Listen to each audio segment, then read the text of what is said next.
The morning Earl Fisher walked into the Callaway County Co-op in the fall of 2018, he was wearing the same canvas work jacket he had worn every October since his father died. The jacket was faded from green to something closer to the color of dried cornstalks, and the left cuff had been re-stitched twice with thread that did not quite match. He had his boots with him, the blue heeler, who waited on the concrete step outside without being told to. Earl went to the counter, pulled a folded sheet of paper from his breast pocket, and asked the clerk to run off 11 copies on the co-op's machine. The clerk looked at the list on the paper. 11 buyer accounts, 11 contacts, 11 standing produce orders scheduled through the following spring. The clerk made the copies without comment. Earl folded his set back into his pocket, took the remaining 10, and drove the 40 minutes home on county roads that had not been repaved in 12 years. Darnell Voss's desk in the co-op's back office was empty. The chair was pushed in neat, the way someone else had left it, and the framed photo of Consolidated Flatlands equipment fleet was already gone from the wall, a pale rectangle of paint marking where it had hung for 17 years. Earl did not stop to look at the empty office. He had not come for that. Let me tell you what that piece of paper actually represented, because Earl would not have told you himself. He had started with 160 acres of river-bottom ground in central Missouri, inherited in the spring of 1998 when his father, Gerald Fisher, died of a heart attack during the second week of planting. Gerald had carried no mortgage on that land. His father before him had paid it free and clear in 1961, and Gerald had never borrowed against it, not once, not to buy a tractor, not to put in drainage tile, not to expand. Earl inherited the ground, the equipment, and a ledger that had not shown a bank payment in 37 years. He also inherited the habit of reading that ledger carefully before doing anything else. The bank in town had a different idea. Earl drove in 3 weeks after the funeral, still wearing his father's jacket, and the loan officer, a man named Ted Brower, who had a photo of his base boat, on the desk, sat across from Earl and talked for 20 minutes about operating lines of credit, input cost management, and the benefits of scale. He slid a pre-approval form across the desk. The figure at the top was $80,000. Ted called it a starting point. Earl looked at the form for a moment, then folded it in half and set it back on the desk. "I appreciate it," Earl said. "I'll let you know." He did not let Ted know. He drove home and planted 40 acres of mixed market vegetables, a rotation that his father had kept at the edges of the property for years as a side income, and he put the remaining 120 acres into winter wheat. No operating loan, no input account at the co-op on credit. He bought seed with the cash his father had left in a savings account at the same bank, a figure Earl had not expected. $31,000, accumulated in small amounts over 40 years, the kind of money that does not photograph well, but spends exactly like any other money. The vegetable ground was 40 acres, and it was work. It was not the kind of work that looked like farming to people who drove past on county roads. There were no tractors running 10-hour days, no applicator rigs, no harvest combines throwing dust into the October sky. There were hand-set stakes, drip tape running between rows of peppers and winter squash. A small coal storage building Earl put up himself with 2 neighbors helping on a Saturday. The wheat rotation on the back 120 carried its own modest returns, usually between $35 and $50 an acre, after input costs that Earl managed with what his father used to call a short leash. He kept variety, kept rotation, kept the soil records his father had kept in a 3-ring binder that had been updated every season since 1974. Ray, Earl's younger brother by 7 years, helped on weekends when he could get away from his job at the feed mill in town. Ray was quieter than Earl, which is saying something, and he was not yet persuaded that the no-debt position was a philosophy rather than a limitation. He said so once, carefully, in the fall of 1999, standing in the cold storage building sorting winter squash by size. "You know you could run twice as many acres with a line of credit," Ray said. Earl did not look up from the squash. "I could," he said. "Might turn a better number. Might turn a worse one, too." That was as close as the conversation got to an argument. Ray sorted squash for another hour and went home. He came back the next Saturday. Darnell Voss arrived in Callaway County in the spring of 2001. He was 34 years old, well pressed in the way of a man who has an employer paying his per diem, and he drove a new company pickup that had more chrome on it than the courthouse steps. Consolidated Flatland, LLC, had been quietly purchasing management rights on parcels across the county for 2 years. And by the time Darnell drove into the co-op parking lot, for the first time, the outfit had signed rental agreements on 2,200 acres of row crop ground. That was the biggest operational footprint in the county by a considerable margin. Darnell introduced himself at the co-op counter with the confidence of a man announcing something. He shook hands with the clerk, the agronomist on staff, and 2 farmers who happened to be standing nearby. When someone introduced Earl, Darnell looked at him the way a person looks at a detail they have already categorized. "Fisher," Darnell said. "You're the one with the little garden plot down by the river?" "160 acres, Earl said. Darnell nodded, already looking past him. "Well, that's something. You let me know if you ever want to talk about leasing some of that ground. Might be more efficient than what you're doing with it." Earl said he would keep that in mind. He did not keep it in mind. What Earl kept his mind on instead was finding the people who would actually buy what he grew. This took longer than the farming did.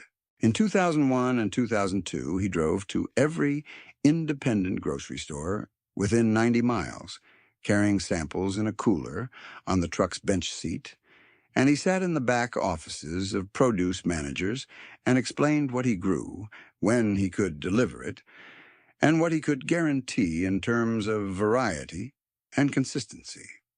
Most of those conversations went nowhere. Buyers at that scale had been trained by the consolidating grocery chains to expect uniformity at volume, and a 40-acre operation delivering mixed vegetables on a Tuesday in a half-ton pickup was not what their system was built for. 2 conversations did not go nowhere. A grocer in Fulton named Archie Pius ran an independent store his father had opened in 1962 and had no patience for chain store produce contracts because he had watched them hollow out 2 competitors in the previous decade. He and Earl shook hands on a standing order in March of 2002. 30 cases of mixed vegetables every other week from May through November. Archie paid on delivery. No invoice float, no net 30, no chargeback on cosmetic variation. Earl drove home that afternoon thinking he had done something small. He had. It was the right size to start. The second conversation was with a chef in Columbia named Pete Graber, who ran a 60-seat restaurant in a converted brick building on Broadway and had a chalkboard menu that changed every week. Pete wanted local provenance, variety, and a farmer who answered the phone. He got all 3. The arrangement Earl worked out with Pete in the fall of 2002 was informal. No contract at first, just a standing understanding. Earl would call on Mondays with what was ready, Pete would confirm by Tuesday noon, and the delivery would happen Thursday morning. Earl pulled up behind the restaurant in the truck, carried the boxes to the walk-in, and Pete came out most mornings to look at what had come in. It was not glamorous. It was steady, By 2003, those two relationships had grown into 4 independent grocers and 2 restaurant buyers, and Earl formalized them with written standing contracts, nothing complicated, 2 pages each, laying out quantities, delivery schedules, pricing tied to a market index, and a cancellation notice period of 60 days on either side. He signed the last of the 6 contracts in October of that year at Archie's store, sitting in the same back office. Archie witnessed the signature and then made coffee. They drank it standing up and talked about the first frost, which was already 3 days late. At roughly the same time across the county, Consolidated Flatland was having a different kind of year. Darnell had expanded the rental portfolio to its full 2,200 acres and was running a uniform corn-soybean rotation with inputs purchased through a corporate bulk account. The yield numbers were respectable. The operating debt was also respectable, in the way that a stone wall can look respectable right up until you find the hollow spot behind it. The corporate account was carrying an input line of credit that Darnell's supervisors had approved at a rate that assumed commodity prices would hold at their current range. They were holding. The stone wall looked fine. Now let me tell you what Darnell said at the county fair in 2007, because that is the one the people who were standing there still remember. The Callaway County Fair ran the second week of August, and the grandstand on the south side of the grounds was where the ag community tended to cluster on Friday afternoon. Not for any program, just because it was shaded and there was a place to sit.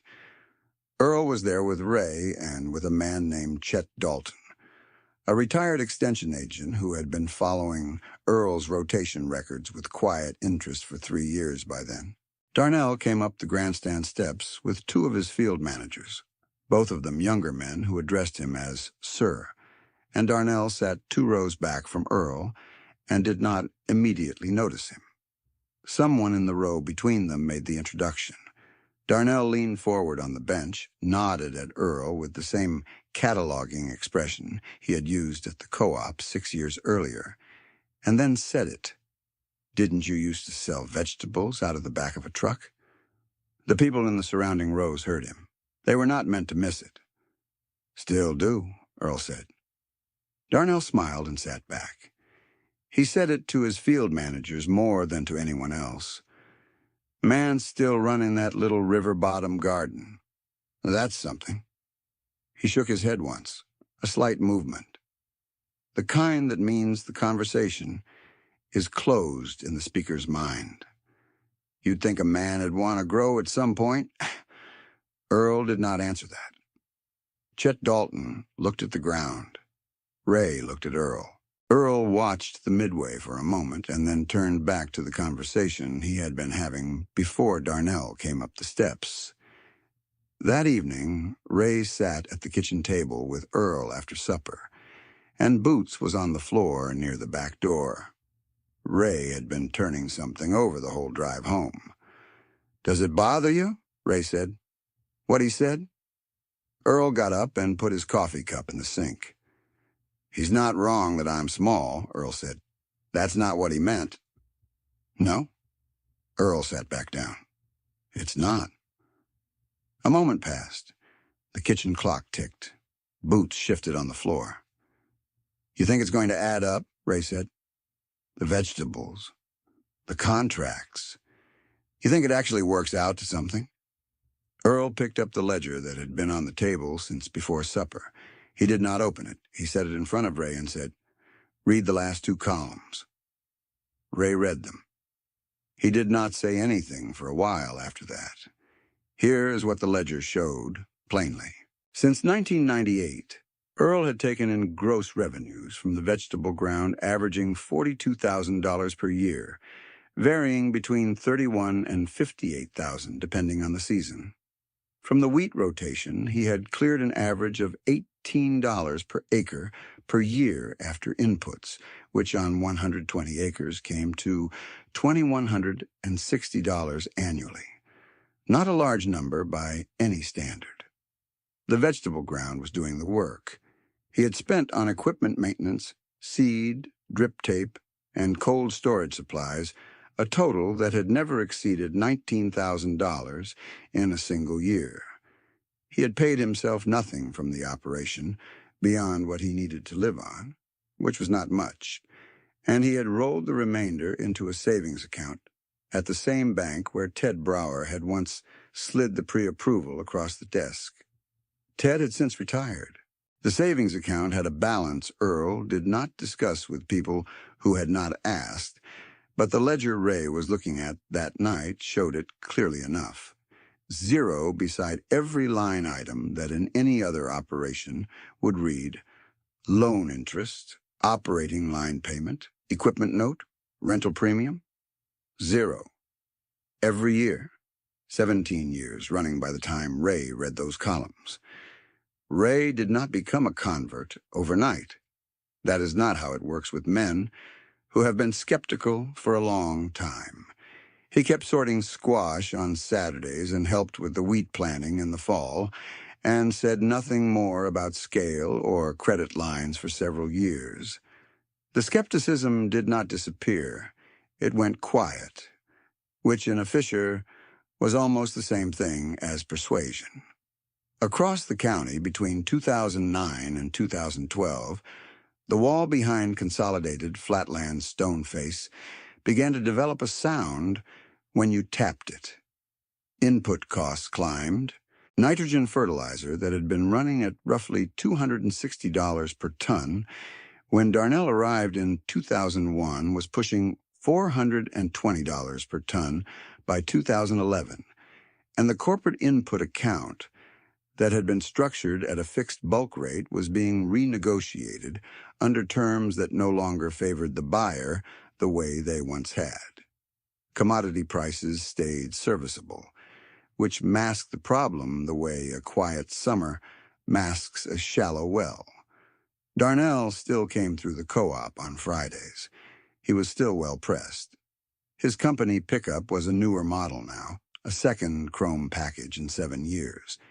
He still referenced Earl when the topic came up, though the references had shifted in character. By 2010, it was less a dismissal and more a kind of performance for the benefit of whoever was listening.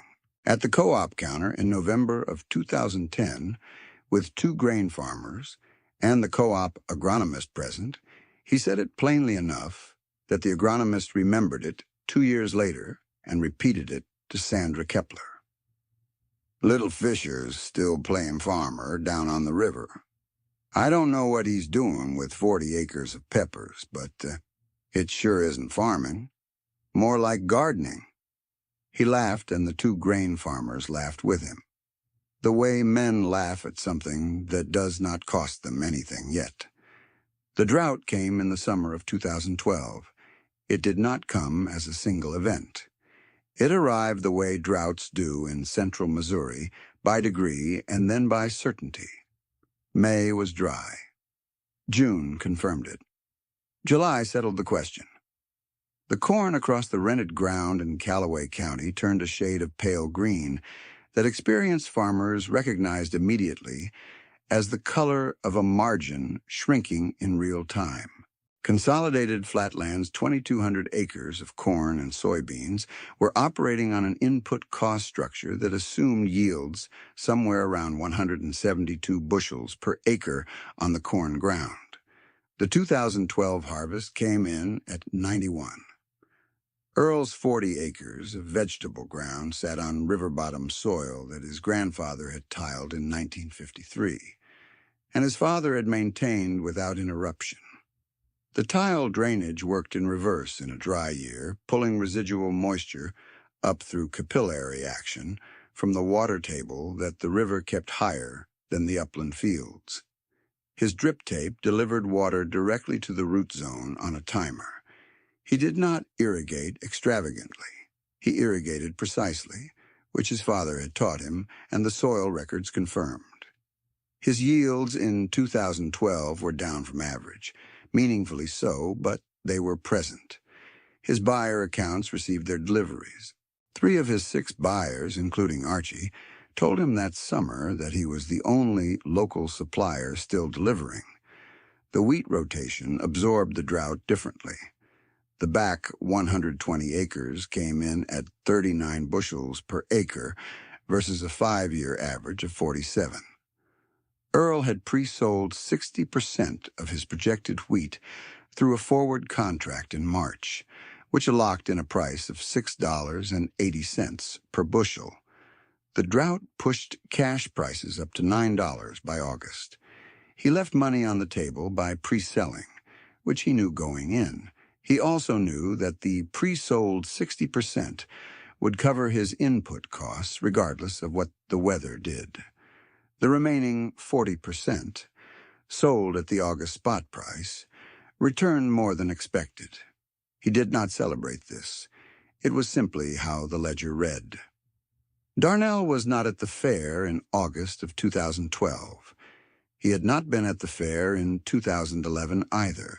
The people who had laughed at his co-op remark in 2010 were less inclined toward laughter that summer.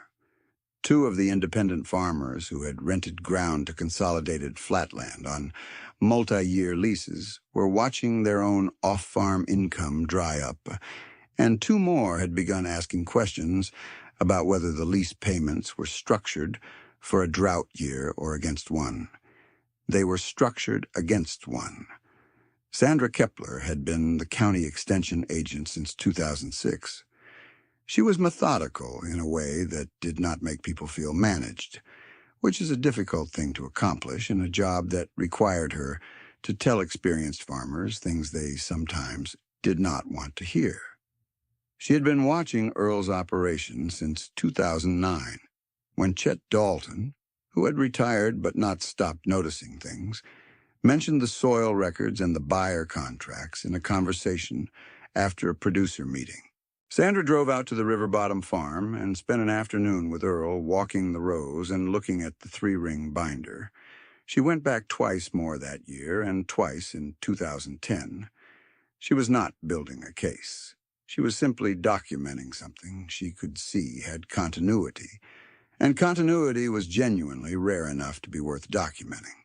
She noted the standing buyer accounts, the soil record consistency, the absence of operating debt, and the specific response of the river bottom ground to the dry years of 2010 and 2011. When 2012 arrived with its full weight, she already had 4 years of records showing how Earl's ground performed against the county average in a stress year. The drought years ran through 2015 in various degrees. Not every year was 2012. But none of them were easy for operations carrying the kind of input debt that came with 2,200 acres of rented row crop ground at commodity prices that swung more than anyone's forward contracts had accounted for. Consolidated Flatland began shedding rented parcels in 2013, not quietly. When a corporate operation starts returning leased ground, the county records it. The landlords record it, and the people at the co-op on Friday mornings record it in the way they record anything that changes the social arrangement of the community, by simply knowing and not making a production of it. Darnell managed the contraction professionally. That is the fair accounting of it. He was not a dishonest man. He was a man whose system required conditions that the conditions had stopped providing. By 2016, Consolidated Flatland's presence in Callaway County had shrunk from the 2,200 acres to roughly 800. And the 800 were not the best 800 they had started with. The Chrome pickup was a 2014 model now, and had a long scratch along the passenger door that had not been repaired. Earl's buyer list had grown to 11 accounts by 2016. The 6 original standing contracts had been joined by a regional food distributor who served independent grocers in a 4-county area, a hospital cafeteria program in Columbia, 2 additional restaurants, and a community-supported agriculture subscription He had started modestly in 2014, with 17 families paying in advance for a weekly box. By 2016, the subscription had grown to 63 families, which was precisely the size Earl decided it should stay. He did not advertise. He kept a waiting list. When a slot opened, he filled it from the list. He did not expand the vegetable ground beyond 40 acres, because 40 acres was the amount he could farm without taking on hired labor he could not consistently manage or debt he did not want. Ray by now was helping 3 days a week. He had left the feed mill in 2015, not with any drama, just because the arithmetic had finally shifted in Earl's direction in a way that Ray could no longer rationalize against. Earl was paying Ray a day rate that was fair by the county's standard for farm labor, and the work was consistent across 9 months of the year. Ray was 41 years old and had a practical knowledge of seed selection and soil management that he had accumulated one Saturday at a time for 17 years. He was not a spectator anymore. It is worth being specific about the numbers at this point because the numbers are the argument. In 2016, Earl's 11 buyer accounts generated gross revenues of $67,400 from the vegetable operation.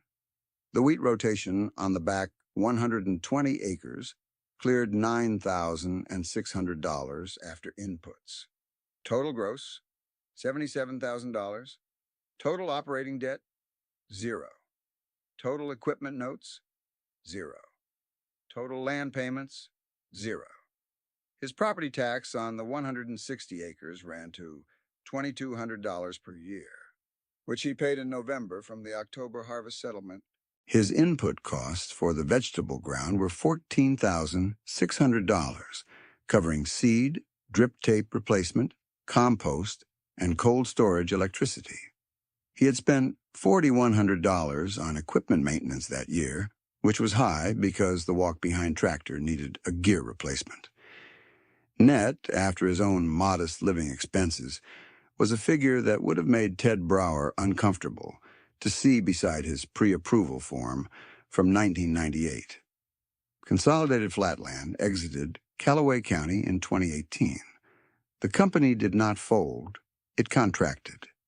It redistributed its management resources to a concentration of acres in 2 other counties, where the soil profiles and lease economics still worked in its favor at the scale it required. Darnell was reassigned to an operation in central Iowa. He left Callaway County in March, which is not an easy time to leave a place you have managed for 17 years, because the ground is just coming out of frost and everything looks like it might still go either way. He stopped at the co-op on his way out of the county. That is the honest account of what happened, and it is not a dramatic account. He was not there for a reckoning. He was there to return the keys to the satellite office and settle an outstanding account on some custom herbicide work. Earl happened to be there at the same time, for the same reason he was always at the co-op, to pick up a parts order and run the copier. Darnell saw Earl at the counter and came over. He looked at Earl for a moment in a way that was different from the cataloging expression he had used for 17 years. It was not remorse exactly, and it was not admiration exactly. It was something in the neighborhood of recognition, the particular recalibration of a man who has spent 17 years being certain and is now less certain in a specific way he can name. 11 accounts, Darnell said. He had seen the paper on the copier tray. You're still running 11 accounts. 12 now, Earl said. Picked up 1 in October. Darnell was quiet for a moment. He looked at the paper again. You never carried a note on any of it? No. Darnell nodded slowly. He picked up his keys from the counter. Well, he said. He stopped there. The sentence did not have anywhere to go that he was willing to send it. He extended his hand. Earl shook it. Good luck in Iowa, Earl said. Darnell went out the door. Boots was on the step, and Darnell paused for a moment and reached down to scratch the dog's ear, the automatic gesture of a man who had grown up around working dogs and had not forgotten what they were for. Then he got in the 2014 pickup and drove north. Sandra's documentation came together in 2020. She had been compiling the records for 2 years, and the form it finally took was a 6-page bulletin published by the University of Missouri Extension Service under the title of Direct Market Vegetable Operations and Soil Health Outcomes in River Bottom Production Systems. Earl Fisher was not the only producer in the bulletin, but he was the primary case study, identified by county and acreage, and the bulletin reproduced his buyer account count, his yield consistency across the 2012 drought year, and his unbroken 22-year absence of operating debt as the central data points of its argument. The bulletin did not make the county newspaper. That is not how extension bulletins work. It went to producers, to ag departments at 4 regional colleges, to a handful of independent grocers and food distribution cooperatives who subscribed to the Extension Service's grower network. Earl received 3 copies in the mail. He put 2 of them in the 3-ring binder behind the soil test sheets and the field maps, and he left the 3rd one on the kitchen table for a week and then put it with the others. By 2022, Earl was 61 years old. He had been farming the river bottom ground for 24 years and had not borrowed money against it once. The 160 acres were assessed at a value that he knew but did not discuss. The buyer relationships he had built over 19 years were, by their nature, not transferable on paper the way a deed is transferable, but they were real in the way that any long-standing arrangement between people who have done right by each other over time is real. Pete Graber had expanded his restaurant twice and was now running 80 seats and a small catering operation, and he still came out to the walk-in on Thursday mornings when Earl delivered. Archie Paez had retired, and his son Marcus ran the store, and Marcus had honored every standing contract his father had made without renegotiation, because the product and the reliability had stayed consistent. Ray turned 48 in the spring of 2023. He had been working the farm full-time for 8 years by then, and he was as capable a hand on the vegetable ground as anyone Earl had worked alongside, which included Chet Dalton in the early years and a rotating cast of Saturday helpers over the decades. Ray had been living in town but had started saying, in the indirect way of a man who has a specific thing on his mind, that the commute was getting old. Earl did not respond to these observations when Ray made them. He was thinking about it in his own time. In April of 2023, Earl sat down with Ray at the kitchen table and put a piece of paper between them. It was a lease agreement for 40 acres, the northwest field that ran from the lane to the river tree line, which had the best drainage tile and the most consistent soil temperature of any ground on the farm. The lease rate was $60 per acre per year, which came to $2,400 annually for the 40 acres. The county average cash rent for comparable ground was running at $140 per acre. The agreement included a first option to purchase at a price fixed at the assessed value as of the signing date, exercisable any time in the next 10 years. Ray read it twice. He read the lease rate a 3rd time. "You know the county average," Ray said. "I know it. You're leaving $80 an acre on the table." $3,200 a year, Earl said. He was not correcting Ray. He was confirming the arithmetic. "I know what it is." Ray set the paper down. He looked at his brother for a moment with an expression that was not surprise exactly, because Ray had been watching Earl's arithmetic for 25 years and by now trusted it more than he trusted most other things. It was closer to the expression, of a man receiving something he had not known how to ask for. "Why 40 acres?" Ray said. "Because that's the size you can run without going into debt for equipment," Earl said. "Same reason I started with 40. Ray signed the paper. Earl witnessed it. They had coffee and talked about the first planting date, which was still 3 weeks away. Boots was on the floor near the back door, tracking the conversation with the specific watchfulness of a working dog who knows when something important is being decided, even if the voices are calm. Let me tell you what those 40 acres meant in the specific terms of the arrangement. Ray was taking on 40 acres of paid-for river-bottom ground with no banknote at a lease rate $80 below county average, with a guaranteed first option to buy at a fixed price for a decade. The ground had documented soil health records going back to 1974. It had established drainage tile. It had a cold storage building on the adjacent corner that Earl had said Ray could use at no charge through the term of the lease. Ray's startup cost for the first year, covering seed, drip tape, and basic inputs on 40 acres of mixed vegetables, came to roughly $7,000, which he had saved during his 8 years of paid farm work. He was starting with something Earl had not had in 1998, a proven template, a documented soil record, and access to 3 of Earl's 11 buyer accounts, who had expressed interest in adding a second supplier for redundancy. He was not starting from zero. That was the inheritance. Not the 40 acres, not yet, but the knowledge of how to use them.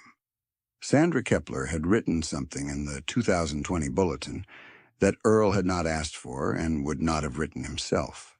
She had noted that the Fisher operation's most significant asset was not its acreage, its equipment, or its buyer relationships, taken individually, but the specific combination of soil management continuity, debt-free ownership, and long-standing direct buyer trust that had made the operation immune to the 2 forces that had most disrupted comparable producers in the county over the preceding 15 years: input cost volatility and the withdrawal of consolidated row crop operations from the regional buyer market. In plain language, what Sandra had documented was this: when Consolidated Flatland left the county in 2018, the buyers who had been loosely affiliated with that scale of production had no local alternative. Earl's buyer network had not been built for that moment. It had simply already been there. 11 accounts, 12 by October of 2018, delivering on Thursday mornings. The invoice paid on delivery, no net 30, no chargebacks, no one asking him to scale up to a volume he could not guarantee. The thing about a long, quiet accounting is that it does not have a single day you can point to and call the turning point. There was no morning Earl woke up and knew he had won something. There was the morning in October of 2018 when he ran the 11 copies at the co-op machine. And there was the morning Ray signed the lease paper in April of 2023. And there were 9,000 mornings in between those two that looked more or less exactly the same. The truck starting on the first turn of the key, the healer following to the field, the rows coming up the way rows come up when the ground has been tended the same way for 25 years. The truck he drove in 2023 was his father's truck, rebuilt. He had put a new engine in it in 2011 and a new transmission in 2017. The body had a few soft spots above the rear wheel wells, and the passenger door did not seal entirely in cold weather. He had been offered several times to trade it in. He had not found a reason that held up under arithmetic. On an evening in late September of 2023, Earl sat on the porch after supper. The northwest field, Ray's field now on lease, was visible from the porch corner. and the last of the fall vegetables were showing the color change that meant the season was wrapping down. Ray had gone home an hour ago, his own truck now in the farm lane every morning. The cold storage building was full for the first time in 2 years, because 2 operations were using it instead of 1. Boots was on the step. He was 8 years old and had slowed down in the way of healers who had been working since puppyhood, and had decided that the porch step was an appropriate place to conduct the majority of their business. He was watching the field with his head on his paws, the specific watchfulness that working dogs never entirely set down. Earl had the ledger on his knee, the same green ledger his father had kept since 1974. The original pages had been full since 1991, and Earl had added supplementary sections behind the original binding, held in place with a rubber band that he replaced every few years when the old one dried and snapped. The current year's columns were not complete yet. September was in, October was coming. The wheat was harvested. The vegetable accounts were running their fall totals. He was not looking at the ledger the way a man looks at something that needs doing. He was looking at it the way a man looks at something that has already done what it needed to do. Across the county, the ground that Consolidated Flatland had farmed for 17 years was still being cropped. By different management and at different scale, some of it back in the hands of the families who had rented it out to begin with, some of it absorbed into other consolidated operations that had come in after the exit. The soil records on that ground were not continuous. The buyer relationships that had come and gone with the corporate operation were not rebuilt. The co-op satellite office had been a farm insurance office for 3 years and was now empty again. None of that had anything to do with Earl, which was the point. His 40 acres of vegetable ground had not been built against anything. They had been built for the 11 buyers who needed what he could reliably deliver on a piece of paid-for river-bottom ground that his grandfather had tiled in 1953 and that the ledger said had not missed a season in 70 years. Patience built on ownership does not look like wealth from the road. That is the whole of it, really. The ground looked the same from the county road in 2023 as it had looked in 1998. 1 old truck, 1 cold storage building, 40 acres of vegetable rows, and 120 acres of wheat rotation, and a healer on the porch step. The ledger said something different, and the ledger was right, and the ledger had been right all along, and the only people who needed to know that were the 12 buyers who called on Tuesdays and the brother in the northwest field who had just started keeping his own.